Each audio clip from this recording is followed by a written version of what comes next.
Siema, witam Was w nowej serii Drift Projekt.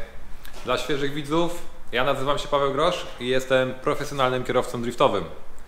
To jest moje auto, które nazywa się Dzik. Tym właśnie oto samochodem wywalczyłem wicemistrzostwo Polski i wszyscy stali subskrybenci kanału na pewno wiedzą, że jest to BMW E30 z silnikiem V8 i 2 turbinami. Moim planem jest wzięcie udziału w Mistrzostwach Europy w drifcie, z racji, że czuję duży potencjał w swojej jeździe, jak i jestem przekonany, że będę godnie reprezentował Polskę. Jestem zmuszony zbudować nowe auto, ponieważ BMW E30 nie przejdzie już regulaminu technicznego. Dlatego zakupiłem nowe auto, które Wam zaraz pokażę. I w tej serii, krok po kroku, pokażemy Wam, jak kupujemy kompletne auto seryjne, rozbieramy je i powoli uzbrajamy w najlepsze części, gdzie później będziecie mogli zobaczyć, jak startuje tym autem w Mistrzostwach Europy.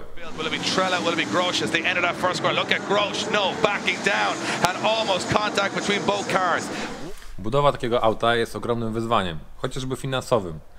Nie ma tutaj miejsca na kompromisy, ponieważ musimy zainstalować najwyższej jakości produkty, które później odpłacą nam się bezawaryjnością samochodu.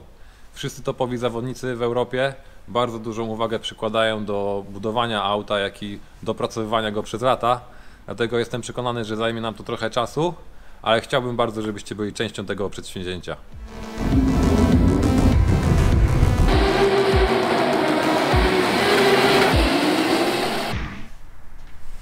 Podtrzymamy Was jeszcze chwilę w niepewności. Powiem Wam tylko, że samochód jest z 2014 roku, więc jest to stosunkowo świeża buda, jeżeli chodzi o drift.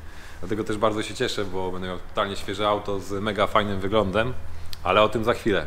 Pierwszą fazą budowy będzie pozyskanie wszystkich niezbędnych podzespołów do budowy auta, dzięki czemu zaoszczędzimy dużo czasu i będziemy gotowi, żeby od razu wszystko zamontować i zaplanować sobie pracę. Ale to wszystko zainstalujemy w Subaru BRZ, moim przyszłym aucie do driftu.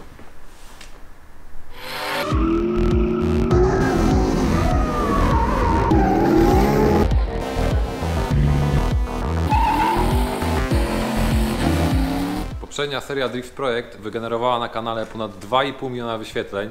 Jestem przekonany, że budując nowe auto na kanale jesteśmy w stanie zwiększyć jeszcze te zasięgi. Dlatego tutaj chciałem się zwrócić bezpośrednio do sponsorów. Jeżeli chcielibyście nawiązać współpracę, zapraszam do kontaktu. Posiadamy szeroką gamę możliwości. Ja dostaję od Was budżet, Wy w zamian dostajecie lokowanie swoich produktów lub usług wśród świadomej i zaangażowanej publiczności. A jeżeli jesteś widzem i chcesz pomóc w realizacji projektu i zobaczyć go jak najszybciej na kanale, masz dwie możliwości. Pierwsza możliwość, możesz wysłać ten filmik do potencjalnego sponsora. Drugą możliwością jest zakupienie produktów na sklepie www.driftpatriot.com, który zysk z tych produktów wszystko wrzucimy w auto i postaramy się możliwie najszybciej złożyć samochód do kupy. Mamy na stronie kubki, wlepy, smycze, w końcu są też bluzy, tak więc zapraszam serdecznie, na pewno znajdziesz tam pamiątkę dla siebie i pijąc na przykład kawę z kubka będziesz pamiętał, kiedyś pomogłem temu gościowi i dzięki mnie on również upala tą furę. Myślę, że to jest fajna pamiątka. Ja się nie mogę doczekać tej przygody, tak więc do zobaczenia w nadchodzącej serii Drift Projekt. Siema!